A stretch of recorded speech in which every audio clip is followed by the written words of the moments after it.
Panginoon. So bahagi yun ng ating ikawalong araw ng pagninilay. Ang una ay pinahayag ni Jesus, ako ito, huwag kayong matakot.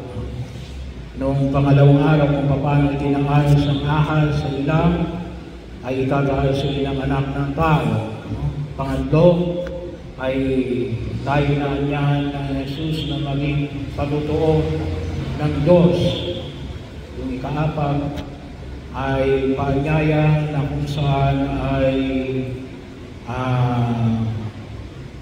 maunawaan natin na tayo mga minamahal na anak ng Diyos. Panglima ay ang paanyaya na kung saan ay pinamamanig ni Jesus sa atin na bahagi pa rin ng linggo yung ating pagtugon na yung kabahagi yung patuloy na pagtawag maging totoo tayo sa panawagan ng Diyos. Pang-anim ay noong Lunes ay paanyaya ng Puming Kapal na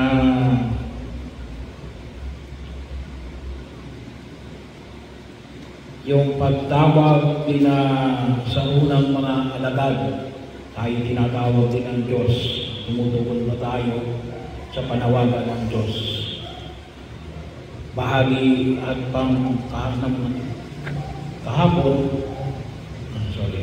kahapon ay paanyaya ay pinapahayag sa atin ng Puming Kapal na tayo rin ay yung tayo ay nagtuturo ng may kapangyarihan. So, pinagnilayan natin yung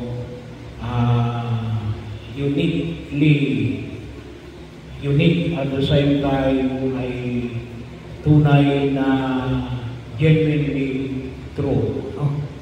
Ngayon naman ay nakita natin yung pagpapalayas ng demonyo at ang pagpapagaling.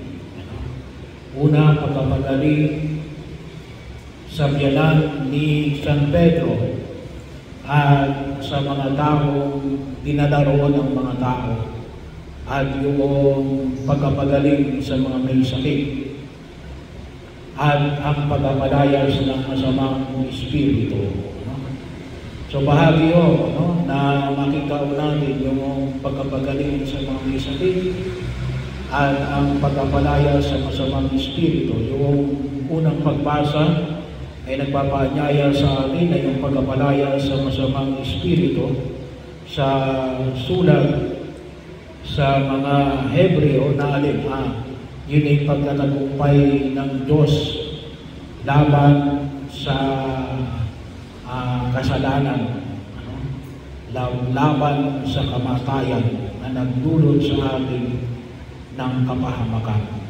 So bahagi na nawa makita natin yung pagpapagaling sa mga may sakit at yung pagkapalayas ng Espiritu Santo, ng masamang Espiritu, ay sana makita natin na itong dalawang ito ay higit sa lahat ay hindi ito yung end, hindi ito yung talagang patutunguhan natin.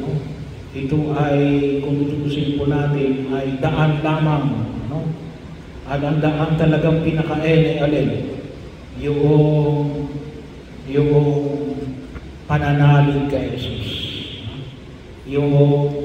Kaya nga yung kanyang hamon sa kanyang mga alagad na kinakailangan tayo ay magpahayag ng mabuting balita sa ibang lugar. Sabi nga niya ay ito yung dahilan kung bakit tayo umalis sa Capernaum, ay bakit para ipangaral ng mabuting balita ng kaligtasan. Sabagat sa pamamagitan ng pangangaral ng mabuting balita ng kaligtasan, doon lamang magkakaroon ng pananalig ang mga tao. So, bahagi yun na dapat maging maliwanag sa atin na yung pagpapagaling sa mga may sakit at saka yung pagpapalayas ng masamang espiritu is at the service of faith. Ano?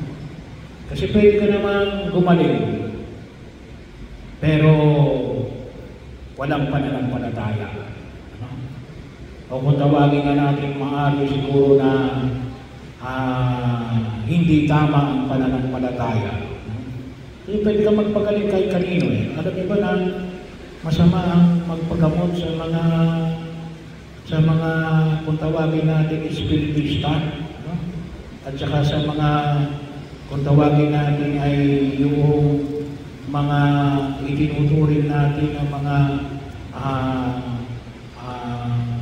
manggagamot, manghihilot. Labag ko yun sa First Commandment, no? Bahagi ko yun na namamakita. So, hindi lang sapagkat gumaling ka, no? Pero baka mamaya, gumaling ka nga, pero walang pananampalataya doon. Bakit? Wala si Jesus din eh. Kahit sino pwede magpagaling. Pwede kang pagalingin ng doktor, no? Pwede kang pagalingin ng tinatawag natin mga espiritista, no? Pero walang pananampalataya doon. Sa Jesus, nagpapagaling para pag-ibayin yung kanyang ipinahayag sa kanyang pangangaral. Para lumalim yung pananampalataya. Para maging maliwanag sa tao natin yung mensahe ng kanyang pagliligtas ay may laman. Hindi lamang bola, no? Kasi kaya niyang pagalingin ang mga may sakit. Pero sabi nga natin, baka akala lang natin yung ang pagpapagaling na Jesus para ka lang gumaling. Hindi, no? Dapat sa iyong pagpapagaling, dumaling ka sa pananampalataya. No? Kasi maraming tao na gumaling, pero walang pananampalataya. No? Ang nais na Jesus, sana, sa pamagitan ng kanyang pagpapagaling, ay manalig ka sa kanya. No?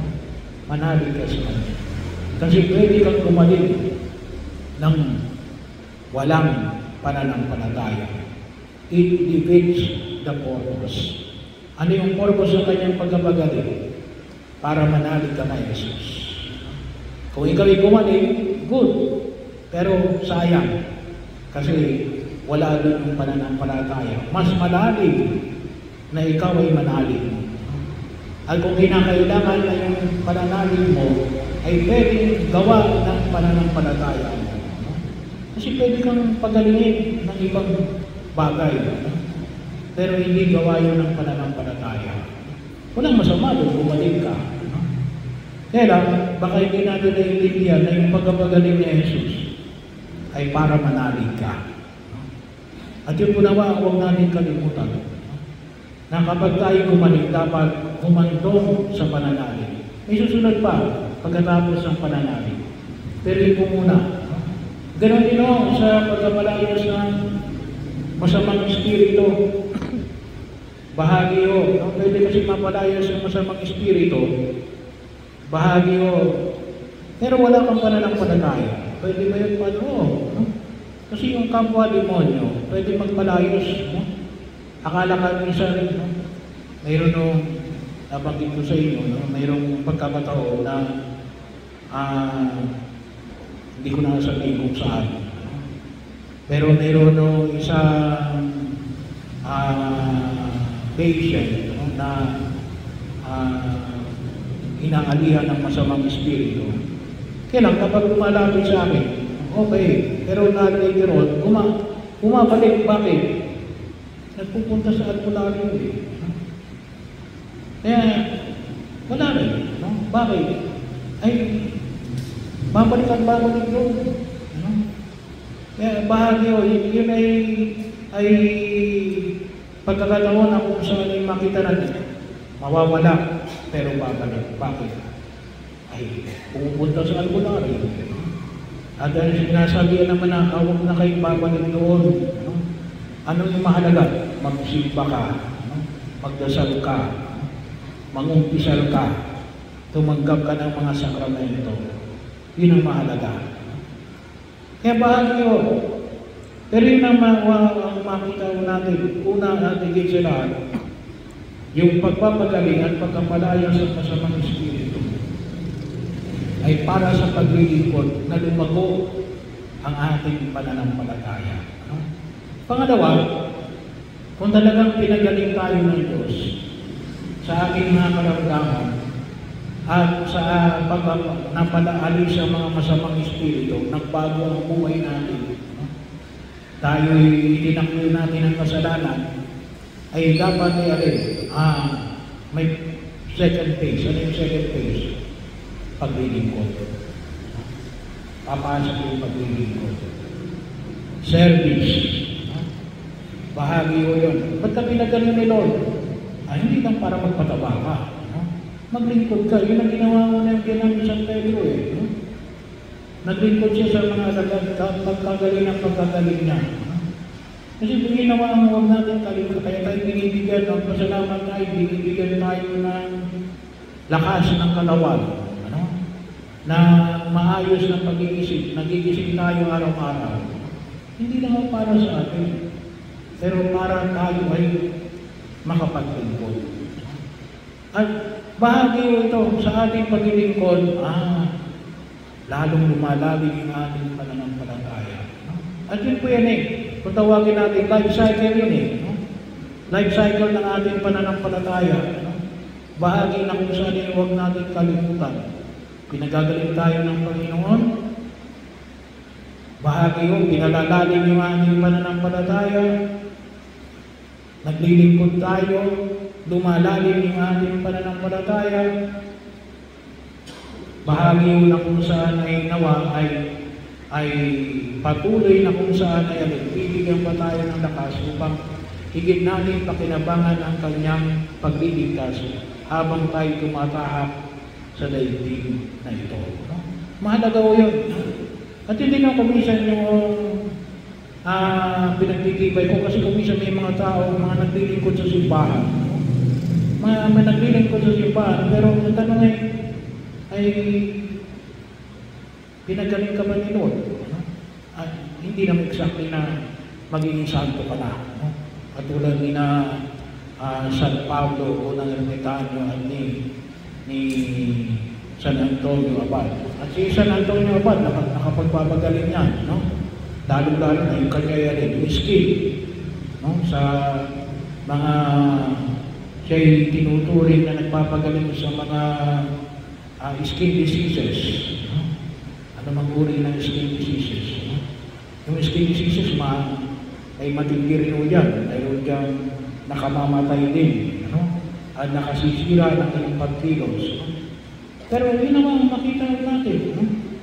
Na sana kahit na sa ating paglilingkod, lumalalim yung ating pananampalataya. No? Kasi kung hindi lumalalim yung ating pananampalataya, ay tumitigil yung cycle, no? Ng paglago ng pagkilos ng Diyos sa ating buhay. No? Kaya idulog natin sa harapan ng Diyos, no?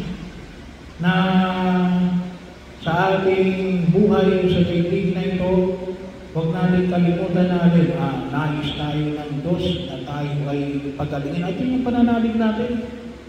No? Pananalig natin. Ano mag-uri ng kagalingan?